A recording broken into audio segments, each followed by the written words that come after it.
اس video میں نظم dream with in a dream کے سوال جواب کو مکمل کیا جائے گا. تو چلیے مل کر پڑھتے ہیں اور سمجھنے کی کوشش کرتے ہیں. Question number 1، what idea does the parting of beloved bring into poet's mind, یعنی اپنے چاہنے والے سے بچھڑنے کا جو خیال ہے وہ شاعر کے دماغ میں کس تصور کو یا خیال کو جنم دیتا ہے. معاف کیجیے گا، یعنی وہ جو لمحہ ہے جب وہ اپنے محبوب سے بچھڑتا ہے تو اس لمحہ اس کے ذہن میں کیا خیال چلتا ہے، یعنی کیا بات اس کے ذہن میں آتی ہے، اس کے متعلق بتانا ہے، جس کا کہ اس نظم میں اظہار کیا گیا ہے. The parting of the beloved brings the thought of loneliness and dullness in the mind of the poet، یعنی محبوب سے بچھڑنے کا جو تصور ہے یہ شاعر کے دماغ میں یعنی اس کے ذہن میں اکیلے پن اور روکھے پن یا مایوسی کا خیال لے کر آتا ہے یہ لمحہ، اور یعنی وہ اداس محسوس کرتا ہے. He considers the life meaning less and boring, وہ اپنی زندگی کو بے معنی اور بوریت زدہ سمجھتا ہے. Due to the absence of the beloved، اپنے پیارے کی غیر موجودگی کی وجہ سے، اس کے بچھڑنے کی وجہ سے. It is just like a dream for the poet as nothing is permanent، اور یہ بالکل اس کے لیے ایک خواب سا ہے اس شاعر کے لیے یہ زندگی، جیسے کہ اس میں کوئی بھی چیز جو ہے باقی رہنے والی نہیں ہے. اسے ایسا محسوس ہوتا ہے اس موقع پر جیسے کہ خواب جو ہے وہ بھی جب آنکھ کھلتی ہے تو باقی ان میں یعنی جو بھی کچھ دیکھا ہوتا ہے وہ حقیقت میں نہیں بدلتا بلکہ وہ کھو جاتا ہے، کہیں گم ہو جاتا ہے، باقی نہیں رہتا. ہی believes that their union is also like a dream، اور اسے بھی ایسا ہی محسوس ہوتا ہے کہ جو وقت اس نے اچھا بتایا اپنے محبوب کے ساتھ وہ محض ایک خواب ہی تھا. Question number 2، what is the theme of the poem، یعنی یہ جو نظم ہے اس کا مضمون کیا ہے، مرکزی خیال کیا ہے. And how is it developed in the poem a dream with in a dream, یعنی یہ جو خیال ہے کس طرح سے اس نظم کے اندر قلم بند کیا گیا ہے. تو مل کر پڑھتے ہیں جواب. The theme of the poem، the theme of the poem puts focus on the major feelings of frustration, hopelessness and sorrow، یعنی اس نظم کا جو موضوع ہے وہ دراصل اس بات پر یا ان احساسات پر مرکوز ہے جو کہ کوفت، نا امیدی اور دکھ کے جذبات جو ہوتے ہیں. تو ایسے جذبات کو شاعر نے موضوع بنایا ہے. تو ایک طرح سے دکھ کے جو جذبات ہیں وہ اس نظم کا موضوع ہیں.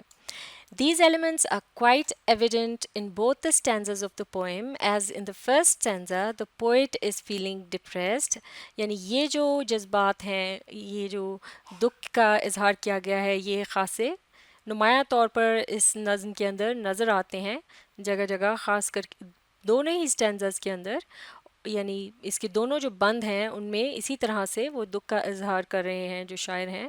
اور جیسا کہ پہلے سٹینزا کے اندر انہوں نے جو اظہار کیا ہے اس سے پتہ چلتا ہے وہ خاصی غمزدہ کیفیت سے گزر رہے ہیں. Due to the departure of his beloved، یعنی اپنے محبوب کے بچھڑنے کی وجہ سے.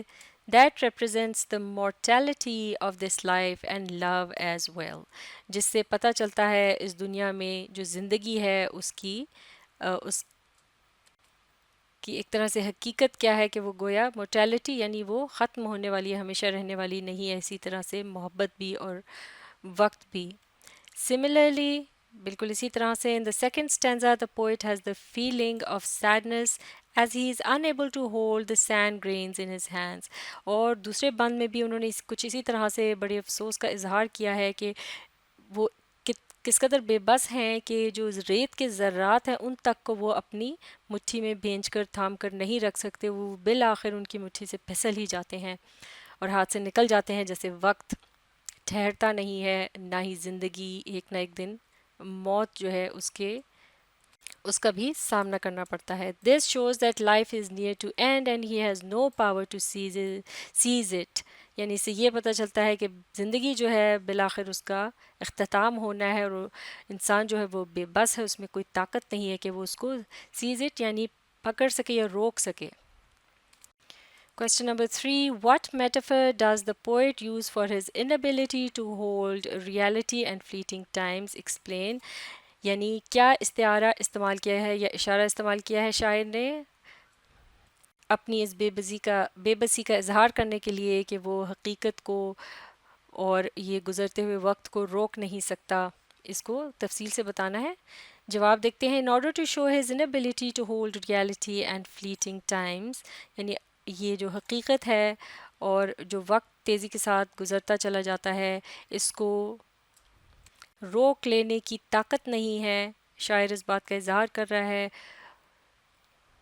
اور اس بات کو واضح کرنے کے لیے اس نے کیا کیا ہے. The poet uses the metaphor of slipping sand grains. اس نے استعمال کیا ہے استعارے کا ریت کے ذرات کے ہاتھ سے تیزی سے نکل جانے کا یا پھسل جانے کا جو کہ ہاتھ میں ٹھہرتے نہیں ہیں ہاتھ سے نکلتے ہی چلے جاتے ہیں. تو اس طرح سے یہ جو میٹافر وغیرہ ہیں ان کی مدد سے اس نے اپنی اس بات کو ثابت کرنے کی کوشش کی ہے جو اس کا ماننا ہے کہ زندگی کی جو تلخ حقیقت ہے کہ وقت تھمتا نہیں ہے, اپنے بھی بچھڑ جاتے ہیں اور موت نے بھی آنا ہے. This metaphor represents the reality of human life that no one has the power to control time and other things that happen in anyone's life. تو یہ استعارہ جو ہے وہ اشارہ کرتا ہے زندگی کی انسانی زندگی کی اس حقیقت کی طرف کہ انسان میں بالکل بھی یہ سکت یا طاقت نہیں ہے کہ وہ وقت پر قابو رکھ سکے یا دوسری چیزیں جو ہے اس کی زندگی میں جو پیش آ رہی ہیں ان میں سے کسی پر بھی اس کی کوئی گرفت نہیں, نہ کسی دوسرے کی زندگی پر. Hence man is helpless either to seize time or life that is slipping from his hands every passing moment. لہٰذا آدمی جو ہے وہ بالکل بے بس ہے کہ وہ وقت کو نہ روک سکتا ہے نہ اپنی زندگی کو, اور وہ اس کے ہاتھوں سے گویا نکلتی چلی جاتی ہے ہر ایک لمحے کے ساتھ. Question number 4. What is the tone of the poem A Dream Within a Dream? یعنی یہ جو نظم ہے Dream Within a Dream اس کی طرز کیسی ہے, لہجہ کیسا ہے, کس طرح کا اس میں جو شاعر ہیں انہوں نے انداز اپنایا ہے. illustrated with references from the poem, اور نظم کے حوالے دے کر اس بات کو واضح کرنا ہے. جواب دیکھتے ہیں. throughout the poem the tone is melancholic as the poet expresses his feelings and emotions of sadness, despair, loneliness and helplessness in a dream within a dream. یعنی اس نظم کے اندر جو شاعر ہیں انہوں نے جو طرز اپنائی ہے وہ خاصی افسردہ ہے, دکھی ہے, جیسا کہ شاعر جو ہیں وہ اس بات کا اظہار کر رہے ہیں تو دکھ کا اس میں اظہار انہوں نے کیا ہے, ایسے جذبات کا اظہار کیا ہے جو کہ افسوس, آسودگی, یاس یا اکیلے پن اور بے بسی پر مبنی ہے اس نظم dream with in a dream میں.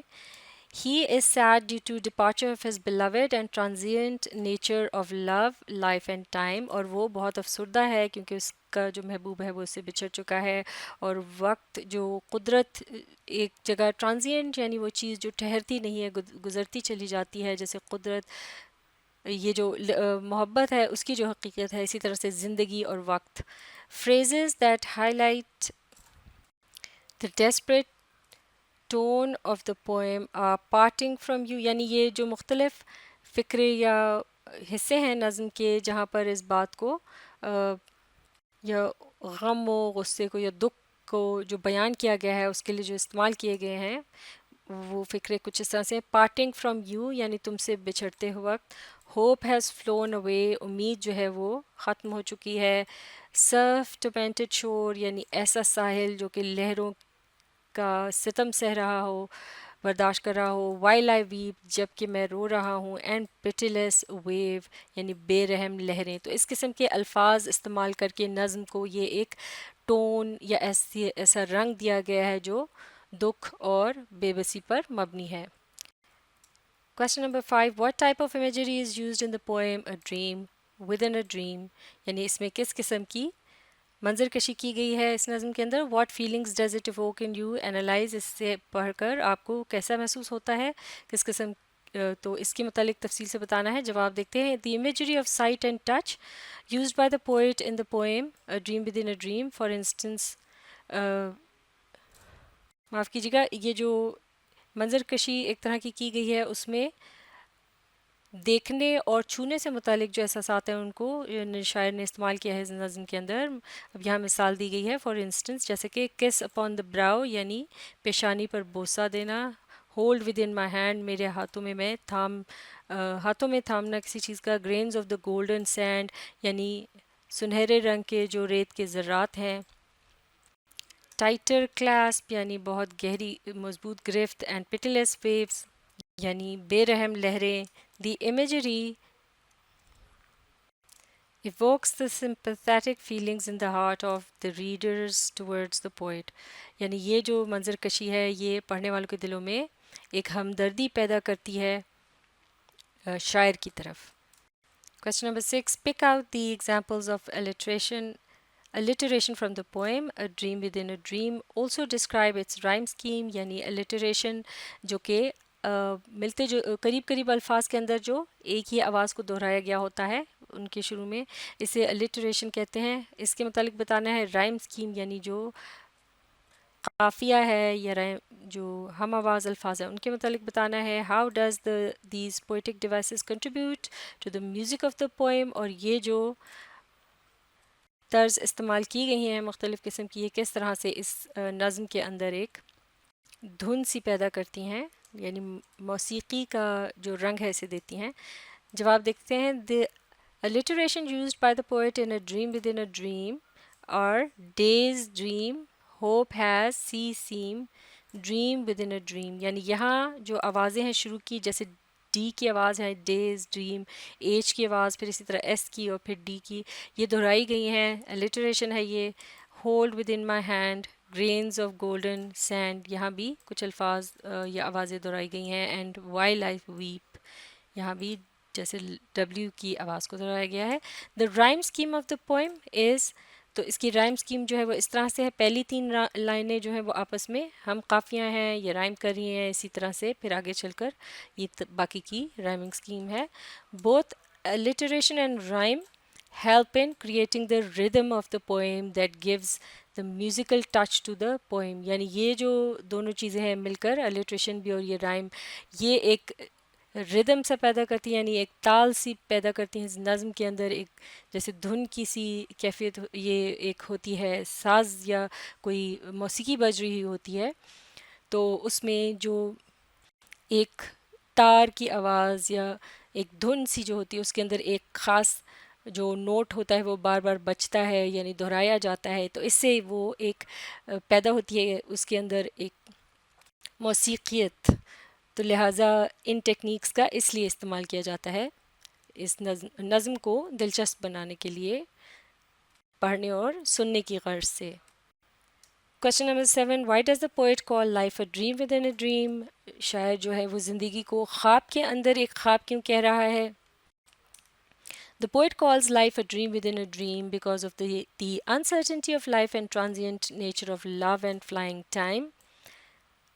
یعنی شاعر جو ہے وہ اس نظم کو خواب کے اندر خواب اس لیے کہہ رہا ہے کیونکہ زندگی جو ہے وہ قابل اعتبار نہیں ہے اور جو محبت ہے وہ بھی ایک طرح سے اس کے جو جذبات ہیں وہ بدلتے رہتے ہیں اور وقت جو ہے وہ بھی ایک جگہ ٹھہرتا نہیں ہے. ان سب باتوں کی وجہ سے اس نے بالکل اس کو ایک خواب کی طرح سے تشبیہ دی ہے کہ جیسے خواب جو ہے وہ جب ٹوٹتا ہے آنکھ کھلتی ہے تو سب کچھ غائب ہو جاتا ہے. He is of the opinion that there exist a wide between our expectations from life and what life actually offers to us.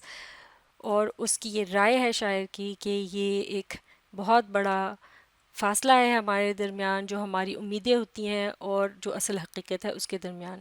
According to the poet life itself is a dream and what happens in our life is also a dream. یعنی اس کے نزدیک شاعر کے نزدیک زندگی ایک خواب ہے اور اس کے اندر جو کچھ بھی واقعات ہوتے ہیں وہ بھی خواب کی مانند ہیں.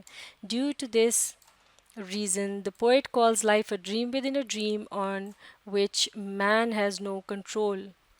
تو لہٰذا اس کی وجہ سے شاعر یہ کہہ رہے ہیں کہ یہ جو زندگی ہے محض ایک خواب کے اندر خواب ہے جس پر انسان کا کوئی اختیار نہیں. neither is there a control on the fleeting times or in the incidents that happen in life. اور نہ ہی وقت پر کسی کا کوئی جو ہے وہ کنٹرول ہے یا گرفت ہے اور جو واقعات انسان کی زندگی میں ہوتے ہیں وہ بھی ان کے معاملے میں بھی انسان بے بس ہوتا ہے بے اختیار ہوتا ہے. آخری سوال What did the poem A Dream Within a Dream make you think of and how did it make you feel? Evaluate.